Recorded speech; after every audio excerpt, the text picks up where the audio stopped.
میرا اللہ کی بارگاہ میں پیش کرنا اور اس کا وسیلہ ڈالنا۔ سونات کا جب 18واں حملہ کیا تو محمود کو پتہ چلا کہ فوج مغلوب ہو رہی ہے، مرہٹے غالب آ رہے ہیں، تو اس نے ایاز نے یاد دلایا کہ قبلہ وہ قمیص کب نکالیں گے؟ چنانچہ محمود نے کہا لے آؤ ابو الحسن خرقانی کی وہ قمیص، وہ پھٹی پرانی میلی کچیلی پیبند لگے ہوئے، لیکن ایک اللہ کے فقیر کی، اللہ کے منگتے کی، اللہ کے دروازے کے مانگت کی فقیر کی قمیص تھی، لے آئے۔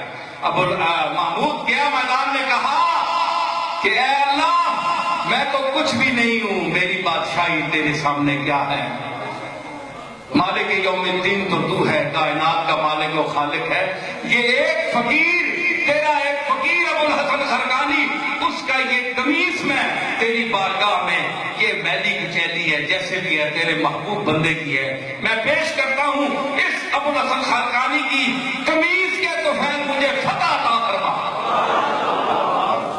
فتح واپس آیا، کئی مہینوں کا سفر تھا، حاضر ہوا، ابو الحسن خرقانی بیٹھے ہوئے تھے، فرمایا ہاں بتاؤ محمود بادشاہ آیا ہے۔ فرمایا کیوں، فتح ہو گئی؟ کہ جناب وہ آپ کی قمیص میں نے پیش کی تھی اللہ کی بارگاہ میں، کیوں فتح؟ فرمایا دیکھیے وکیلوں کی بات، فرمایا کہ بڑے افسوس کی بات ہے کہ دنیا کی چھوٹے سے ملک کے لیے تو نے مجھ فقیر کی چیز اللہ کے سامنے پیش کر دی۔ یہ کوئی تیری آرزو ہے؟ یہ کوئی بات ہوئی؟ آج کی حضرت میں کیا کرتا، میرے تو جان پر بنی ہوئی تھی۔ فرمایا کہ میری اللہ کی بارگاہ میں اللہ کے فضل سے وہ قبولیت ہے، میری قمیص کا وہ مقام ہے اس کی بارگاہ میں کہ اگر تو یہ عرض کرتا کہ یا اللہ پوری کائنات پر کوئی کافر نہ رہے تو اللہ یہ بھی قبول کر لیتا۔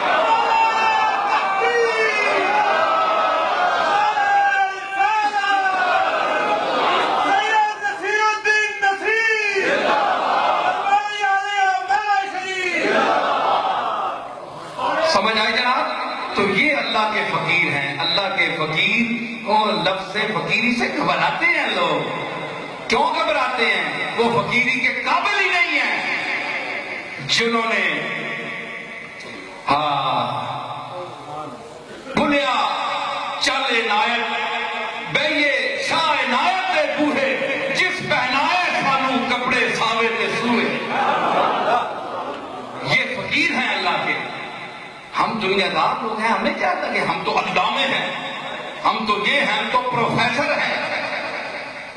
یہ فقیر نہیں ہے، فقیری بہت بڑا اونچا مقام ہے۔ تو اس لیے ہم ان کے پاس اللہ کے لیے آتے ہیں، ان کو اللہ سمجھ کر نہیں آتے، اور نہ ان کو اللہ سمجھنا جائز ہے۔ مرادیں اللہ دیتا ہے، حاجتیں اللہ پوری کرتا ہے۔ کوئی مشکل حاجت ہو تو ان کی بارگاہ میں آ کر اللہ کی بارگاہ میں پیش کرے، یہ سنت کا طریقہ، یہ شریعت کا طریقہ، پیش کرے۔ اے اللہ تیرے مقبول کی بارگاہ میں آئے ہیں، تیری بارگاہ میں ہم حاجت اپنی پیش کرتے ہیں، ہمیں بیٹا عطا فرما، ہماری بیماری دور کر، ہماری فلاں حاجت رفع فرما۔ تو یہ طریقہ ہے۔ اس طرح لوگوں کو، مخالفین کو بھی اعتراض کا موقع نہیں ملتا، اور جو طریقہ سلف صالحین کا اور ان کا بھی اپنا طریقہ یہی تھا۔ آج کچھ ایسے لوگ جو مال جوش بیان اور خطابت میں ایسی الٹی سیدھی باتیں کرتے ہیں جو اسوہ حسنہ اور قرآنی تعلیمات کے خلاف ہیں، وہ لوگوں کے مریدین کے، جن کے پلے علم نہیں ہے، سادہ لوگ ہیں، ان کے ذہن کو خراب کرتے ہیں، شرک کے جراثیم اندر گھس جاتے ہیں۔ تو اتنا بریلوی ہونے کا یہ مقصد نہیں کہ آدمی مشرک ہی ہو جائے، بریلوی ہونے کا مقصد ہے عاشق رسول ہونا، بریلوی ہونے کا مقصد مشرک ہونا نہیں ہے۔ سمجھ آئی؟ اس لیے اللہ اور اس کے بندوں کے درمیان فرق رکھو، جو رسول اللہ نے ہمیں بتایا۔ ہمیں کیا ہے، میں ایک بڑے دادا کا پوتا ہوں، کیا مجھے نہیں آتا کہ میں اپنے دادا کی وہ تعریف بیان کروں کہ اللہ کے ساتھ ان کو ملا دوں کہ ساری حاجتیں یہ پوری کرتے ہیں، فلاں یہ کرتے ہیں، فلاں یہ کرتے ہیں، چار بے وقوف لوگ مجھے پیسے دیں گے لیکن میں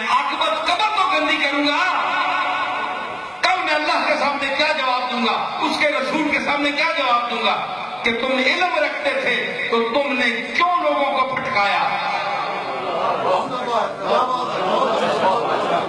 آج تو میں ادب کا آ جاؤں گا، لوگ مجھے چومیں گے، چاٹیں گے، میری پرستش کریں گے، لیکن کل میری قبر میں کیڑے پڑیں گے۔ قیامت کے دن حضور کی شفاعت سے معلوم ہو جاؤں گا۔ تو میں کیوں ایسا کام کروں؟ میں تو وہ کام کر رہا ہوں جو درس فقیر عبداللہ نے دیا، جو درس پیر میر علی شاہ نے دیا، جو درس علی حجویری نے دیا، جو درس حضرت فرید الدین گنج شکر نے دیا، جو درس حضرت معین الدین اجمیری نے دیا، اور جو درس حضرت شیخ المشارق والمغارب اور مظہر شان اسد اللہ الغالب الزرغام الصالح علی ابن ابی طالب الشیخ سید عبد القادر جیلانی رحمۃ اللہ علیہ نے 40 سال مسند بغداد پر بیٹھ کر جو درس دیا، میں کیوں نہ بولوں؟ مجھے کون روکنے والا ہے؟ آپ کو روکنے والا کوئی نہیں ہے تو مجھے روکنے والا کون ہے؟ میں تو بات دادے والا ہوں، میرا دادا پیر میر علی شاہ ہے، میرا پردادا غوث الورا ہے، اور اس کا باپ حسن مجتبی ہے، اس کا باپ علی مشکل کشا ہے، اور اس کا بھائی رسول مجتبی ہے، اور ان کا سارے ذات کا وارث اللہ تعالی جو کائنات کا خدا ہے، وہ سب کا والی اور مالک ہے۔ میرا سلسلہ تو بہت اونچا جاتا ہے، آپ کو کون جانتا ہے؟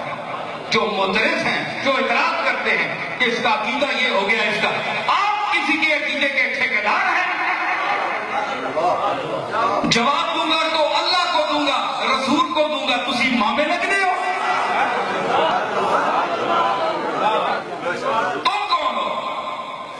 میں جواب دوں گا تو اللہ کو دوں گا، اپنے خدا کو دوں گا، اپنے مالک کو دوں گا جس نے مجھے پیدا کیا کہ رسول الدین تم نے یہ عقیدہ کیوں پھیلایا؟ رسول اللہ فرمائیں گے یہ میری سنت کے خلاف ہے، یہ جو کہتے تھے مولوی یہ ٹھیک کہتے تھے، میں معافی مانگ لوں گا، میں معافی مانگ لوں گا، وہی معافی مانگ لوں گا۔ سنو چیزی صاحب، حضور نے فرمایا نا کہ تو غلط تھا، تیرے یہ عقیدے غلط تھے، قیامت کے دن سن لے تو میں قدموں میں پڑ جاؤں گا۔ ہم نے تو ویسے بھی قدموں میں پڑنا ہے جی، تو ہم تو ویسے بھی قدم چوم کر کہیں گے حضور غلطی معاف فرمائے۔ مشرک تو نہیں ہوں نا، مشرک شرک تو نہیں کیا نا، مجھے آپ بخشوا لیں، میری شفاعت فرمائے۔ حضور مان جائیں گے، مہربانی فرمائیں۔ میرے دادا نے کہا تھا نا بشواس تو شفاعت سے نہیں پڑھیا، لجپال کرے سی پاس افا، بشوا تو شفاعت صحیح پڑھیا۔ انشاءاللہ میرا کام تو چل جائے گا معافی، لیکن آپ کا کیا ہوگا؟ آپ کا کیا ہوگا؟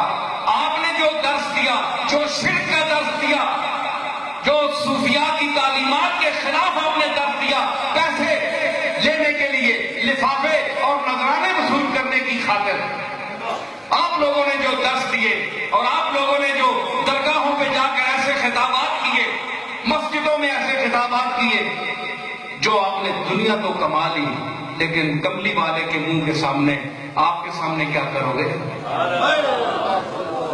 میں تو معافی مانگ لوں گا، لیکن تم تو مشرکانہ عقیدے پھیلاتے رہے، تم کیسے معافی مانگو گے؟ نہ تو اللہ معاف کرنے والا ایسے عقیدے کو، نہ رسول معاف کرے گا۔ اس لیے ہوش کرو، عقل کے نافذ لو، اور جن کی بارگاہوں میں آتے ہو ان کو اتنا ہی درجہ دو جس درجے کے وہ ہیں۔ باپ کو باپ کا درجہ دو، باپ کو رسول کا درجہ نہ دو۔ ماں باپ کی اطاعت بڑی ضروری ہے، بڑی اچھی گئی، لیکن کیا اللہ اور رسول کی اطاعت کے برابر کہہ سکتا ہے کوئی کہ والدین کی اطاعت اور اللہ اور رسول کی اطاعت میں کوئی فرق نہیں ہے؟ فرق زمین آسمان کا فرق ہے۔ اتنا ہی اللہ اور رسول کی شان میں اور ان لوگوں کی شان میں فرق ہے، مراتب ہیں۔ ہر مرتبے کو اس نظر سے دیکھو، ان کے ساتھ کوئی ایسی غلط چیز منسوخ نہ کرو کہ وہ لوگ تمسخر کا نشانہ بن جائیں، لوگ ان پر انگلیاں اٹھائیں، ان کی عزت کے بجائے ان کو تم ذلیل کرو۔